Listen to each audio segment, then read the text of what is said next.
दोस्तों, इच्छाधारी नाग और नागिन करीब 1000 सालों से भी अधिक जिंदा रहते हैं। उनकी मौत कभी स्वाभाविक नहीं होती। अगर उन्हें कोई मार दे तो अलग बात है।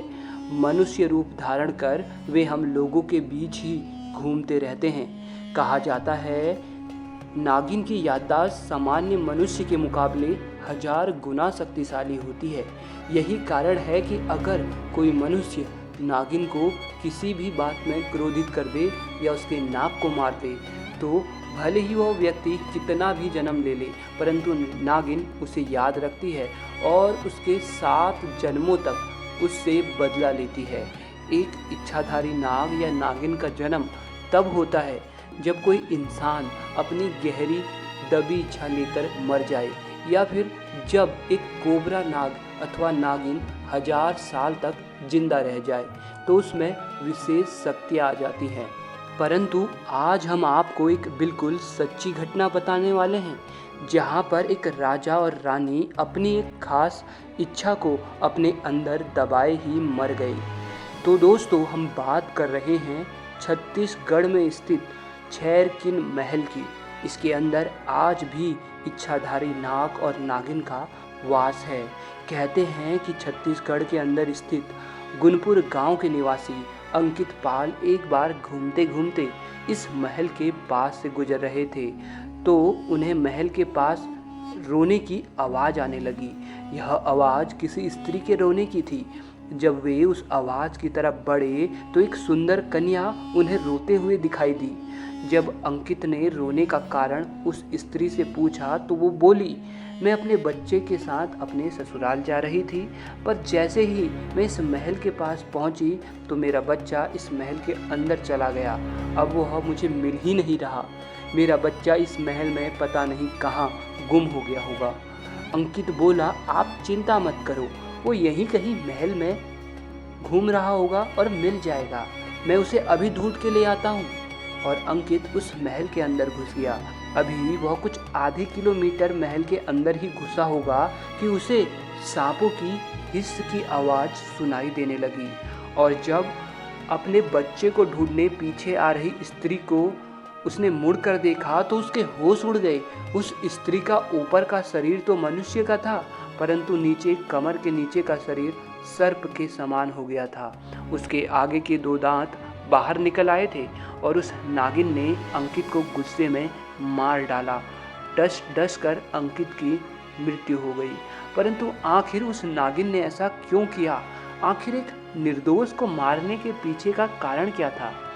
दरअसल दोस्तों, करीब 535 साल पहले वह नागिन एक सुंदर राजकुमारी थी जिसका नाम था मणिकेश्वरी, और उनका विवाह राजपुर के राजा मधुरांतक देव के साथ हुआ था। मधुरांतक देव के पास अपार धन संपदा थी जो कि उस समय किसी भी रियासत के पास नहीं थी। हर एक राजा उनके आगे अपना सर झुकाते थे, परंतु मधुरांतक के पास खजानों के ढेर थे। तो साथ ही इस वजह से केवल बाहर ही नहीं बल्कि उसके खुद के परिवार के अंदर भी कई उसके दुश्मन हो चुके थे जो कि राजगद्दी की लालसा लिए बैठे थे, साथ ही राजा के अपार खजाने की भी। परंतु उन्हें तलाश थी तो एक सही मौके की। उधर मधुरांतक अपनी पत्नी मणिकेश्वरी के साथ बहुत खुश था, परंतु करीब 6-7 साल उनके विवाह को बीत गए थे, परंतु अभी तक उनकी कोई भी संतान नहीं थी, जिसकी वजह से उसे हर समय चिंता सताने लगी। यहाँ तक कि रानी भी इस चिंता में डूबी रहती थी। रानी का तो दुख के मारे इतना बुरा हाल हो गया था कि वह पागल हो चुकी थी। उन्होंने एक तकिए को ही अपने बच्चे की तरह मानना शुरू कर दिया था। जब राजा ने ये सब देखा तो वह और भी अधिक दुखी हो गई। तभी एक दिन उनके राज्य में एक दिव्य योगी आया और उसी ने राजा को सलाह दी कि आप रानी संग पुत्रेष्ठी यज्ञ करो, जिसका संचालन मैं स्वयं करूँगा। राजा ने तुरंत योगी की सलाह मान ली और करीब कुछ महीनों में ही रानी गर्भवती भी हो गई। राजा रानी अपने महल में आने वाले नन्हे मेहमान के लिए बहुत खुश थे, परंतु इनके भाग्य में एक अलग ही विडंबना लिखी थी।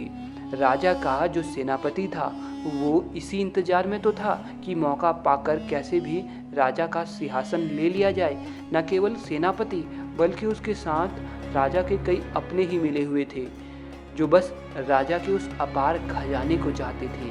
एक दिन मौका पाकर सेनापति ने कुछ गद्दारों के साथ मिलकर जब राजा सो रहे थे तब उनकी हत्या कर दी और फिर वो रानी और उसके गर्भ में पल रहे राजपुर राज्य के उत्तराधिकारी को मारने पहुंचे। जब रानी ने अपने सामने कई सिपाहियों को हाथ में तलवार लिए आते देखा तो अपने बचाव में रानी ने भागने का प्रयास किया, परंतु एक सिपाही ने रानी को पकड़ लिया। रानी रोते हुए बोली, मुझे और मेरे बच्चे की प्राण बख्श दो, बदले में तुम हमारा पूरा राजपाट, खजाना, सब कुछ भले ही ले लो, महल की हर चीज तुम ले लो, पर मेरे बच्चे को और मुझे छोड़ दो। परंतु तभी एक सिपाही ने हंसते हुए रानी के पेट पर बहुत जोर से लात मार दी, जिससे रानी के गर्भ में पल रहा बच्चा तुरंत मर गया। रानी दुख में मानो मोम का पुतला बन गई हो, परंतु कुछ समय बाद रानी ने अपने आप को संभाला और रोते हुए कहा कि महल के अंदर के खजाने को तो छोड़ो, अगर कोई महल के पास भी भटकेगा तो उसकी मृत्यु हो जाएगी। और इतना कहते हुए रानी ने अपने प्राण त्याग दिए। कहते हैं रानी के मरते ही अचानक उस महल में तेज बिजली और तूफान से वह आधा महल ढह गया और महल खंडहर के रूप में बदल गया। महल के अंदर या उसके आसपास जो भी लोग थे हर कोई मारे गए। रानी का नागिन के रूप में पुनर्जन्म हुआ और आज भी रानी मणिकेश्वरी छेरकिन महल के आसपास नागिन के रूप में घूमती है। कई लोगों ने यह दृश्य भी देखा है, परंतु आज तक जो भी इस महल के पास से भी गुजरा है तो समझो वह मृत्यु को प्राप्त हुआ है। मुंडा गांव सहित गुनपुर, सरीगुड़ा, कावड़ गांव सहित दर्जन भर गांव के लोग इस महल के आसपास गुजरने से भी कतराते हैं।